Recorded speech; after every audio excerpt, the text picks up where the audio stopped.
ഹൈന്ദവ വികാരമുയർത്തി വോട്ട് തേടാനാണ് കേരളത്തിലും ബിജെപിയുടെ ശ്രമമെന്ന് വ്യക്തമാക്കുന്നതായിരുന്നു നരേന്ദ്രമോദിയുടെ ഇന്നലത്തെ തൃശൂർ പ്രസംഗം.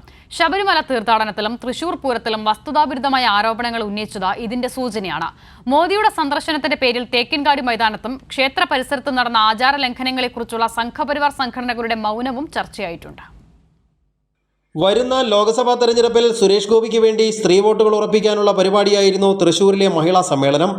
നരേന്ദ്രമോദിയെ കൊണ്ട് തൃശൂർ പൂരം വിവാദം വേദിയിൽ അവതരിപ്പിച്ച് ലോക്സഭാ തെരഞ്ഞെടുപ്പ് വരെ നീട്ടിക്കൊണ്ടുപോകാം എന്നതായിരുന്നു ബിജെപിയുടെ അജണ്ട.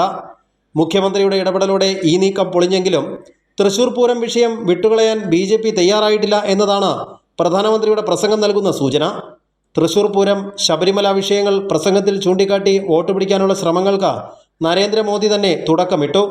ക്ഷേത്രങ്ങളെയും ഉത്സവങ്ങളെയും കൊള്ളയടിക്കുള്ള മാധ്യമമായി ഉപയോഗിക്കുന്നു എന്നും തൃശൂർ പൂരത്തിൽ നടന്നത് രാഷ്ട്രീയ കളിയാണെന്നും നരേന്ദ്രമോദി ആരോപിച്ചു. इंडी गठबंधन हमारी आस्था पर चोट करता है.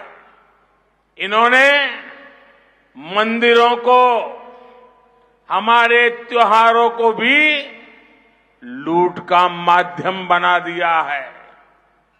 त्रिशूल पूरम के साथ जिस प्रकार की राजनीति की जा रही है वो दुर्भाग्यपूर्ण है. सबरीमाला में भी जिस प्रकार की अव्यवस्था सामने आई है उससे भी श्रद्धालुओं को बहुत असुविधा आई है.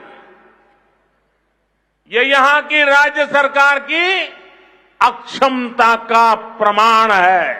രാജ്യത്തെ സ്ത്രീകളുടെ പ്രശ്നങ്ങളെല്ലാം പരിഹരിച്ചത് തൻ്റെ സർക്കാരാണെന്ന അവകാശവാദവും നരേന്ദ്രമോദി ഉന്നയിച്ചു. സ്വയം പുകഴ്ത്തിക്കൊണ്ടുകൂടിയായിരുന്നു പ്രസംഗം. കുടിവെള്ള കണക്ഷനും ഗ്യാസ് കണക്ഷനും ഉൾപ്പെടെ സ്ത്രീകളുടെ പ്രശ്നങ്ങളെല്ലാം പരിഹരിച്ചെന്നും എല്ലാം മോദിയുടെ ഗ്യാരണ്ടിയാണെന്നും പ്രധാനമന്ത്രി അവകാശപ്പെട്ടു. മോദിയുടെ ഗ്യാരണ്ടി എന്ന വാക്ക് പലതവണ പ്രസംഗത്തിൽ തന്നെ ആവർത്തിക്കുകയും ചെയ്തു.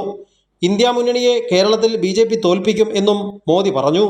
സ്ത്രീ ശാക്തീകരണത്തിന്റെ ഭാഗമായുള്ള മഹിളാ സമ്മേളനം എന്നായിരുന്നു പേരെങ്കിലും ലോക്സഭാ തെരഞ്ഞെടുപ്പിന്റെ ഭാഗമായുള്ള ബിജെപിയുടെ കേരളത്തിലെ ആദ്യത്തെ പ്രചരണ പരിപാടിയായി തൃശൂരിലെ സമ്മേളനം മാറി. റോഡ് ഷോയിൽ പ്രധാനമന്ത്രിയുടെ വാഹനത്തിൽ സുരേഷ് ഗോപിയെ ഒപ്പം നിർത്തിയതും തെരഞ്ഞെടുപ്പ് പ്രചാരണ തന്ത്രത്തിന്റെ ഭാഗമായിരുന്നു. കൈരളി ന്യൂസ്, തൃശൂർ.